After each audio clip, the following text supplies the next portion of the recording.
अस्सलाम वालेकुम, welcome back to innovate IT zone. आज के वीडियो लेक्चर में हम लोग अपनी आउटलाइन का नेक्स्ट टॉपिक पढ़ेंगे जो कि हमारे पास डिस्क्रिप्टिव स्टैटिस्टिकल के नाम से है। बेसिकली डिस्क्रिप्टिव स्टैटिस्टिकल होता क्या है, एक ऐसा आप कह सकते हैं प्रोसेस होता है या एक ऐसी आप इसको कह सकते हैं समरी स्टैटिस्टिक्स होती है जो आपकी स्टैटिस्टिकल से रिलेटेड, जो आपने डेटा कलेक्शन की होती है, जो आपने इंफॉर्मेशन कलेक्ट की होती है, उसके क्या क्या फीचर्स हैं उन सबको डिस्क्राइब करना। जैसे नाम से ही जाहिर हो रहा है डिस्क्रिप्टिव, यानी डिस्क्रिप्शन लाना या उसको डिस्क्राइब करना, उसको समराइज करने के प्रोसेस को हम लोग डिस्क्रिप्टिव स्टैटिस्टिक्स बोलते हैं। इसके हमारे पास कुछ मेन कॉन्सेप्ट हैं एग्जाम्स पॉइंट ऑफ व्यू में जो डिस्क्रिप्टिव स्टैटिस्टिक्स रिलेटेड पूछे जा सकते हैं। एक आता है इसमें मीन, एक आता है मीडिया, एक आता है mode, variance and standard deviation. Then उसके बाद हमारे पास डाटा विजुअलाइजेशन, यानी डाटा को ग्राफ की फॉर्म में, बार की फॉर्म में शो कराना, जिसमें हमारे पास हिस्टोग्राम्स आ जाता है एंड बॉक्स प्लॉट्स आ जाता है। तो हम लोग जो है अब मैंने इन सब को थोड़ा कैलकुलेशन फॉर्म में, न्यूमेरिकली फॉर्म में ही इनको प्रेजेंट करूंगी इस वीडियो के अंदर नेक्स्ट पार्ट में, ताकि आप लोगों को थोड़ा अंदाजा हो जाए कि अगर एग्जाम्स पॉइंट ऑफ व्यू में इनसे रिलेटेड कोई क्वेश्चन आता है, अगर सिनेरियो वाइज भी आता है तो कैसे आता है और आपको फॉर्मूलाज को किस तरह से याद रखना है। तो विदाउट टाइम वेस्टिंग हम लोग अपनी वीडियो को स्टार्ट करते हैं। सबसे पहले जो चीज आती है हमारे पास which is the mean. Means का मतलब होता है कि एवरेज, यानी जो हमारे पास डाटा सेट गिवन होता है उसका एवरेज निकालने को हम लोग मीन बोलते हैं, जिसका फार्मूला है summation x i divided by n. For example अगर आपके पास आपका डाटा सेट है 2, 4, 6, 8, 10, ठीक है, ये आपके पास डाटा है, लिस्ट है पूरी, आपने इसका मीन निकालना है। मीन निकालने के लिए आप क्या करेंगे, समेशन x1 xi आप लोग कैलकुलेट करेंगे। समेशन का मतलब होता है सम लेना, यानी जो आपके पास डाटा सेट गिवन होता है उसका आपने सम लेना होता है, तो आपने इन सब का सम लेना है। और एन का मतलब होता है साइज, यानी साइज का मतलब है कि जितने ये डाटा है उस सब का साइज। जैसे यहाँ पर कितने हमारे पास नंबर्स हैं 1 2 3 4 5, तो यहाँ पर टोटल साइज इसका 5 हो गया। इन सबको सम करना है और इसके साइज के साथ आपको डिवाइड कर देना है। डिवाइड करने के बाद आपके पास कुछ इस तरह से आपका मीन जो है वो फाइंड आउट हो जाएगा। और इस वीडियो में आगे जितने भी मैं आपको क्वेश्चंस कराऊंगी उनमें मीन, मीडियन, मोड और स्टैंडर्ड डेविएशन वगैरह ये सारे बहुत इंपॉर्टेंट है। उसके बाद हम बात करेंगे कि मीडियन, यानी आपने मीडियन कैसे कैलकुलेट करना है। मीडियन होता क्या है, एक सेंट्रल वैल्यू होती है जो आप लोग अपने डाटा को अरेंज करने के बाद, उसको असेंडिंग या डिसेंडिंग ऑर्डर में अरेंज करने के बाद जो उनकी सेंट्रल वैल्यू होती है वो हमारे पास मीडियन होती है, ठीक है। अगर तो उसमें जो भी डाटा का साइज होता है वो अगर हमारे पास ओड है तो हम डायरेक्टली उसका कोई ना कोई वैल्यू सेंटर वाला निकाल लेते हैं, लेकिन अगर डाटा का साइज जो है वो इवन है तो हमें इसके लिए थोड़ी मेहनत करनी पड़ती है। अब वो कैसे, वो मैं आप लोगों को इसी एग्जांपल से समझाती हूँ। आपके पास डाटा गिवन है 1 3 7 9 11, ठीक है। अगर मैं इसका साइज देखूं विच इज द 1 2 3 4 5 इसका साइज है, तो इसका मतलब क्या होगा कि मैं इसका इजीली सेंट्रल वैल्यू निकाल सकती हूँ, क्योंकि 5 वाला देखो यहाँ पर 2, यहाँ पर 2, यहाँ पर, और सेंटर वाली जो 5 वैल्यू है जो कि हमारे पास सेंटर में 7 आ रहा है, तो ये इसका मिडिल वैल्यू हुआ, तो मतलब इसका जो मेरे पास मीडियन है वो 7 है, ठीक है। अगर यहाँ पर हमारे पास 7 होता तो 7 में हम क्या करते, 3 वैल्यू यहाँ की छोड़ देते, 3 वैल्यू यहाँ की छोड़ देते, और जो सेंटर में वैल्यू आ रही थी वो हम लोग कहते हैं वो इसका मीडियन है। लेकिन इन केस अगर इसका साइज आपके पास हो जाता है इवन में, लाइक अगर यहाँ पर 11 है तो यहाँ पर मैं 12 भी ऐड कर देती हूँ, तो मैं क्या करूंगी, सबसे पहले तो ये जो सेंटर वाली वैल्यूज होती हैं, फॉर एग्जांपल मेरे पास 7 एंड 9 है, अगर मैंने इनका मीन निकाल लेना है, यानी 7 + 9 करेंगे और इसको 2 पे डिवाइड कर दूंगी, तो 7 + 9 करें तो हमारे पास कितनी वैल्यू आती है 14 16 को डिवाइड कर देंगे हम लोग 2 पर। 16 को अगर 2 पे डिवाइड करेंगे तो हमारे पास सेंट्रल वैल्यू आती है 8, ठीक है। और 8 के अराउंड आप लोगों ने देखा होगा कि 7 और 9 भी आ रहे हैं, ठीक है। ये दोनों जो है इनके दरमियान में कोई वैल्यू आ रही है जो कि हमारे पास 8 है, तो हम इन दोनों में से कोई भी वैल्यू को सेंट्रल वैल्यू चूज कर सकते हैं, ठीक है। इस तरह से हम लोग इसको कैलकुलेट करते हैं। और अगर यहाँ पर 8 गिवन होता तो देन 8 को ही हम लोग सेंट्रल वैल्यू लेते, लेकिन 8 यहाँ पर गिवन नहीं है, तो इट्स मीन के हमें यहाँ पर जो है वो वैल्यू कैलकुलेट करनी पड़ती है। और इन दोनों में से हम लोग खुद भी एज्यूम करके उसको जो है मीडियन वैल्यू कह सकते हैं। उसके बाद हमारे पास जो नेक्स्ट आता है वो आता है हमारे पास मोड। मोड का मतलब होता है फ्रीक्वेंसी, यानी वो वैल्यू, वो डाटा जो बार बार रिपीट हो रहा होता है उसको हम बोलते हैं हमारा मोड है। जैसे यहाँ पे 2 4 4 6 6 6 की बात करते हैं, तो इनमें सबसे ज्यादा बार जो चीज रिपीट हुई है वो हमारे पास आती है 6, ठीक है। हम यहाँ पर 4 भी तो कह सकते थे, लेकिन हमने देखा कि इससे ज्यादा बार कौन सी चीज रिपीट हो रही है, तो हमारे पास 6 आ रही थी, हमने इसका मोड निकाल लिया जो कि हमारे पास है 6, ठीक है। उसके बाद हम बात करेंगे हमारे वेरिएंस एंड स्टैंडर्ड डेविएशन की। तो बेसिकली जो डिस्पर्शंस होती है, जो स्प्रेड्स होते हैं, उनको जो मेजर करता है डाटा के, जो भी स्प्रेड्स होते हैं, जो डिस्पर्शंस होती है, उस चीज को जो मेजर करता है वो हमारे पास हमारा वेरिएंस होता है। यानी ये बताता है कि डाटा कितना वाइड है, कितना नहीं है। अगर तो डाटा हाईली स्प्रेड हुआ है तो इसका मतलब इसका वेरिएंस भी हाई होता है, और अगर डाटा जो है वो लेस जो हमारे पास स्प्रेड हुआ है तो इसका मतलब उसका वेरिएंस भी हमारे पास थोड़ा है। इसका फार्मूला क्या होता है कि आपने समेशन लेना होता है xi minus mu square root mu square divided by n।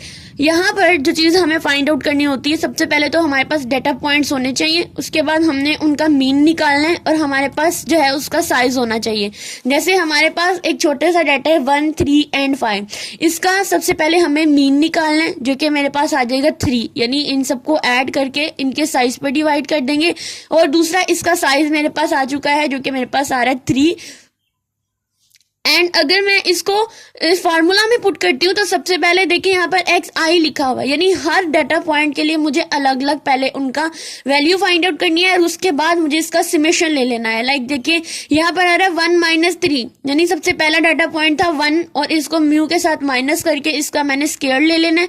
Then same मैंने 3 के साथ भी करना है, 5 के साथ भी करना है। और समेशन का मतलब होता है कि आपने हर डाटा पॉइंट को अलग अलग फाइंड आउट करने के बाद इनको आपस में प्लस कर देना है, इनको ऐड कर देना। ऐड करने के बाद मेरे पास 8 आया है, और फिर मैंने इस 8 को जो ये साइज था n, इसके साथ मैंने इसको डिवाइड कर देना है, और मेरे पास मेरा वेरिएंस जो है वो आ जाएगा। और अगर हम स्टैंडर्ड डेविएशन की बात करते हैं तो इस वेरिएंस का अगर मैं स्क्वायर रूट ले लेती हूँ, यानी स्टैंडर्ड डेविएशन का फार्मूला होता है स्क्वायर रूट ऑफ ये जो मेरे पास वेरिएंस है इसका, ठीक है। अगर मैं इस वेरिएंस का स्क्वायर रूट ले लेती हूँ, लाइक 2.67 है, इसका मैं स्क्वायर रूट ले लेती हूँ, जो वैल्यू आएगी वो मेरा स्टैंडर्ड डेविएशन हो जाएगा, ठीक है। आगे कुछ सिनेरियो वाइज मेरे पास क्वेश्चंस हैं, उनको हम लोग सॉल्व करते हैं। इसमें सबसे पहला सिनेरियो जो एग्जाम्स पॉइंट ऑफ व्यू से पूछा जा सकता है, उसमें आता है एक कंपनी के जो एम्प्लॉयज हैं उनकी जो मंथली सैलरी डाटा है वो मेरे पास ये है 40,000, 45K, 50K, 60K and 70K। आपने क्या कैलकुलेट करना है, इसका मीन, इसका मॉड, इसका मीडिया, ठीक है। मीन में क्या होगा, सबको ऐड करके जितना उनका साइज होगा उस पे आपने इसको डिवाइड कर देना है। मीडिया में क्या होगा कि आपने इनकी सेंट्रल वैल्यू देखनी है। फॉर एग्जांपल पहले आपने देखना है कि क्या ये इसका जो साइज है वो इवन है या ऑड है। लाइक देखिए 1 2 3 4 5 है, यानी इसका साइज मेरे पास ओड में आया, तो इसका सेंट्रल वैल्यू हम इजीली निकाल सकते हैं, ये चीज इसकी सेंट्रल वैल्यू में आ जाती है। अगर मैं मोड की बात करती हूँ तो मोड इसका नहीं है। क्यों नहीं है, क्योंकि कोई चीज इसमें बार बार रिपीट नहीं हो रही है। मोड का मतलब होता है जो जितनी बार ज्यादा बार रिपीट हुई है, तो यहाँ पर तो इसका मोड कोई है ही नहीं है। उसके बाद हमारे पास सेकेंड क्वेश्चन आता है, student test scores in math subjects के अंदर स्टूडेंट के टेस्ट स्कोर ही आए हैं। मोस्ट कॉमन स्कोर का मतलब होता है जो सबसे ज्यादा बार स्कोर रिपीट हुए हैं, यानी आपने इसका मोड लेना है। इस तरह से आपको सिनेरियोस आ सकते हैं, आपको ये कंफ्यूजन हो सकती है इसमें मोड कौन सा है, मीडिया कौन सा है एंड मीन कौन सा है। तो मीन तो हम इजीली निकाल सकते हैं, सबको ऐड करके उनका जो साइज होगा उस पर हम डिवाइड कर देंगे। और मोस्ट कॉमन स्कोर्स का मतलब होता है जो सबसे ज्यादा बार इसमें स्कोर आ चुका है। तो आप लोग देखे होंगे इसमें 78 ज्यादा बार आ चुका है, तो इसका मतलब 78 इसमें सबसे ज्यादा बार मोस्ट कॉमन स्कोर है, मोड है इसका। उसके बाद अगर आप बात करते हैं, उन्होंने कहा है कि अगर आप लोग न्यू स्कोर 85 भी ऐड कर दें, यानी यहाँ पर एक नया स्कोर 85 भी आप ऐड कर देते हैं, तो अब इसके लिए मीन और मीडिया क्या होगा, आपने मीन कैसे निकालना है आप लोगों को अच्छे से पता चल गया होगा। सबको आपने ऐड करके अब न्यू साइज जो आपने ऐड किया उसके ऊपर आपने उसको डिवाइड कर देना है। देन मीडिया क्या होगा, जो सेंट्रल वैल्यू होगी। फॉर एग्जाम्पल यहाँ पर हमने सबसे पहले चेक करना है इसका साइज क्या है, 1 2 3 4 5 6 7 8 है। तो आपने क्या करना है कि यहाँ पर ये 3 वैल्यू छोड़ दें, ये 3 वैल्यू यहां से छोड़ दें, इन दोनों को आपने जो है। और एक और बात आप लोगों ने याद रखनी है कि जब हम लोग मीडिया की बात करते हैं आपने सबसे पहले इनको असेंडिंग ऑर्डर के अंदर अरेंज करना होता है। कैसे, जैसे सबसे पहले छोटी वैल्यू मेरे पास आ रही है विच इज द 56, सॉरी इसमें छोटी वैल्यू ढूंढे जो कि मेरे पास है 45। देन उसके बाद मेरे पास आ रही है 56, उसके बाद मेरे पास आ रही है 78, देन फिर से मेरे पास 78 आ रही है, देन उसके बाद मेरे पास 85 आ रही है, और देन 89 एंड 90। एक और वैल्यू आई थिंक ये कंप्लीट हो गए हैं। उसके बाद आपने क्या करना है, ये लास्ट से छोड़ दें, इन दोनों को आपने प्लस करके 2 पे डिवाइड कर देना है, और डिवाइड करने के बाद आपके पास जो भी वैल्यू आएगी मुझे लगता है 78 ही आएगी। तो आपके पास जो वैल्यू आ रही है आपने उसको कह देना है कि ये आपकी सेंट्रल वैल्यू है। ठीक है, इस तरह से करके आप अरेंज करेंगे तो आपका ज्यादा अच्छे से जो है वो आपका क्लियर हो जाएगा।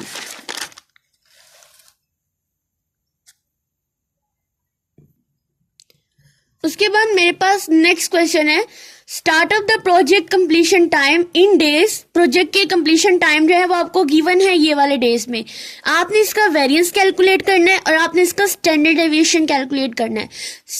वेरिएंस कैलकुलेट करने के लिए सबसे पहले आपके पास डेटा पॉइंट्स होने चाहिए जो कि आपके पास है 10 12 14 16 एंड 18। उसके बाद आपके पास मीन होना चाहिए। अब मीन कैसे कैलकुलेट करेंगे, सबको कलेक्ट करके जितना उनका साइज आएगा उस पर आपने इसको डिवाइड कर देना है, जो कि मेरे पास 14 आया है। ठीक है, और उसके बाद आपने इस फॉर्मूला के अंदर इसको पुट कर देना है। फॉर्मूला में पुट करने से पहले आपने सबसे पहले एक्स जो भी डेटा पॉइंट होगा उसको आपने मीन के साथ माइनस करके उसका स्क्वायर रूट लेना है हर एक के लिए। 10 के लिए भी 10 माइनस 14 करेंगे, 12 माइनस 14 करेंगे, 14 माइनस 14 करेंगे, देन 16 माइनस 14 करेंगे, और एट द एंड आपको सबको प्लस करके उनका समेशन निकाल लेना है, और जो आपका साइज आया 5 आपने उस पर उसको डिवाइड कर देना है। तो आप लोगों का जो वेरिएंस है वो आप लोग इस तरह से कैलकुलेट कर पाएंगे जो कि 8 है। उसके बाद स्टैंडर्ड डेविएशन कैलकुलेट करना है। तो स्टैंडर्ड डेविएशन के लिए आपको क्या करना है कि सिंपल वेरिएंस का स्क्वायर रूट ले लेना है। स्क्वायर रूट लेने के बाद जो वैल्यू आएगी वो आपका स्टैंडर्ड डेविएशन होगा।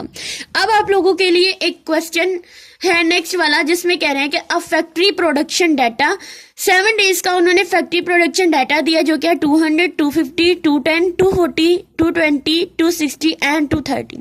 आपने इसका वेरिएंस कैलकुलेट करना है एंड स्टैंडर्ड डेविएशन कैलकुलेट करना है।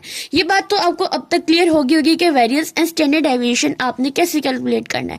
नेक्स्ट इसका पार्ट बी है कि अगर आप इसके अंदर एक दिन का और एक 1 डे आउटपुट और डाल देते हैं 270, यानी 270 डेटा पॉइंट और आप इसके अंदर ऐड कर देते हैं, तो आपके इस प्रोडक्शन के ऊपर जो भी आपकी आउटपुट आएगी उस पर क्या इंपैक्ट होगा। तो इसके लिए आप लोगों को क्या करना है,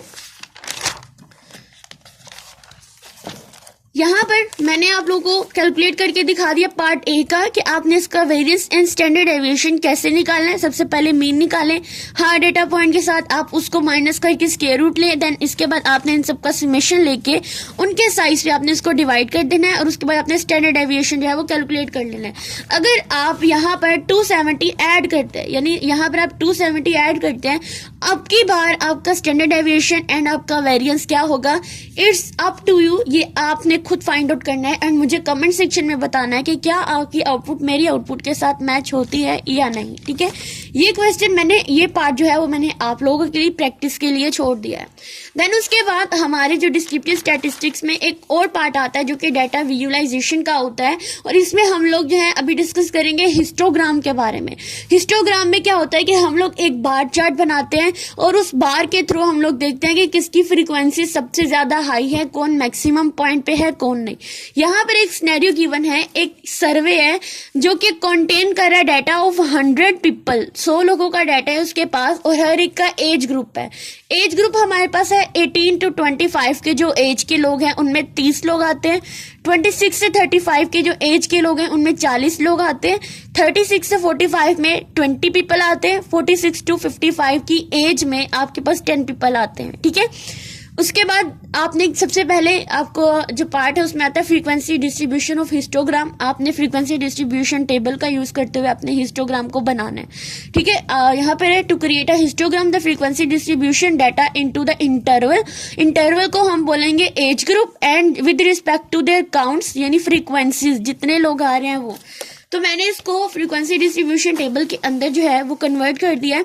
ये सबसे पहले मैंने ये इंटरवल यानी एज ग्रुप ऐड किए हैं, और जितने लोग हैं 18 to 25 में 30 लोग आ रहे हैं, फला में इतने लोग आ रहे हैं। ठीक है, तो ये मैंने इसका टेबल बना दिया। आपने भी बिल्कुल सेम ऐसे ही बनाना है। अब बारी आती है आपने हिस्टोग्राम बार चार्ट जो है वो ग्राफ कैसे बनाना है। उसके लिए हमारे पास दो चीजें होती हैं। आप समझे कि ये आपका जो इंटरवल है वो आपका एक्स एक्सिस है एंड ये आपका वाई एक्सिस है। तो आप लोगों को क्या करना है, सबसे पहले यहाँ पर आप लोगों को बिल्कुल ऐसे करके एक चार्ट की तरह बनाना है। ये आपका होगा x axis and this is the y axis. अब आपको क्या करना है कि जो एक्स एक्सिस में आपने सारी एज लिखनी है। फॉर एग्जांपल यहाँ पर मैं लिखती हूँ ये 80 to 25 वाले लोग आते हैं, यहाँ पर 26 से 35 वाले आते हैं, यहाँ पर 36 से 45 वाले आते हैं, इसको और एक्सटेंड कर देते हैं, और यहाँ पे 46 से 55 वाले एज के आते हैं। यहाँ पर हम बात करेंगे तो यहाँ पर हम लोग जो है चार्ट बनाएंगे विच इज द 10। यहाँ पर मैं लिख दूंगी 20, 30 एंड 40। ठीक है, इस तरह से आप जो है चार्ट बना सकते हैं। अब हमने इस फ्रीक्वेंसी के अकॉर्डिंग ही सब लोगों को अंदर एक बार के थ्रू जो है रिप्रेजेंट करना है। सबसे पहले आता है 18 to 25 के एज के लोग, और इनका चार्ट में है 30 तक इन्होंने जाना है। तो मैं सिंपली क्या करूंगी कि यहाँ पर जाऊंगी, आप इनको थोड़ा थोड़ा क्लोज करके भी लिख सकते हैं ताकि हमारा चार्ट थोड़ा अच्छा बने। यहाँ पर मैं जाऊंगी 30 तक, बिल्कुल ऐसे। ठीक है, उसके बाद मेरे पास आता है 26 से 35 वाले 40 तक आते हैं। मतलब इसको थोड़ा यहाँ पर लिख दे, ठीक है, ताकि हमारा चार्ट ज्यादा अच्छा बने, और इसको आप थोड़ा यहाँ पर लिख दे और इसको आप थोड़ा यहाँ पर लिख दे। ठीक है, अब 26 से 35 तक जाना है मुझे, तो यहाँ पर मैं जाऊंगी 40 तक, यानी इसमें जो लोग ऐड हैं वो 40 तक ऐड हैं। ठीक है, उसके बाद मेरे पास आते हैं 36 से 45 वाले, और ये 20 लोग आते हैं इसके अंदर, तो मुझे इसको 20 तक जाना है, और यहाँ पर ऐसे। देन उसके बाद आता है 46 से 55 तक 10 लोग हैं, तो आप लोगों ने इसको जो है ऐसे कर देना है। तो आप देखिए यहाँ पर कि सबसे ज्यादा जो ऊपर जा रहा है, जिसकी फ्रीक्वेंसी सबसे हाई है, वो 40 वाली है, तो आप उसको इस तरह से कलर कर ले। ठीक है, कलर कर ले ताकि आप लोगों को पता चल जाए हाई फ्रीक्वेंसी वाला ये है। तो यहाँ पर द एज ग्रुप 26 से 35 है, द हाईएस्ट फ्रीक्वेंसी 40 पीपल। ठीक है, और एड ग्रुप जो है सबसे ज्यादा लोग जो होते हैं वो इसी एज में आ रहे हैं। आपने इस तरह से इसको लिख देना है। तो इस तरह से आप अपना हिस्टोग्राम का बार चार्ट बनाते हैं, और आप लोगों को इसी तरह से या थोड़ा रफली बनाया है आपके सामने, आपको बनाकर दिखाया है कि आप किस तरह से बना सकते हैं। आप इसको नीट करके भी लिख सकते हैं, थोड़ा इनको क्लोज करके लिखकर आप इस तरह से अपना चार्ट जो है वो बना सकते हैं।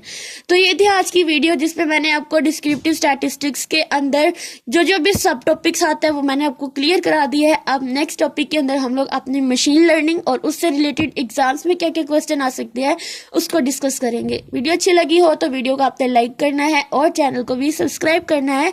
अपने फेलोज के साथ भी ज्यादा से ज्यादा शेयर करना है एंड अपने जूनियर्स के साथ भी। Thank you.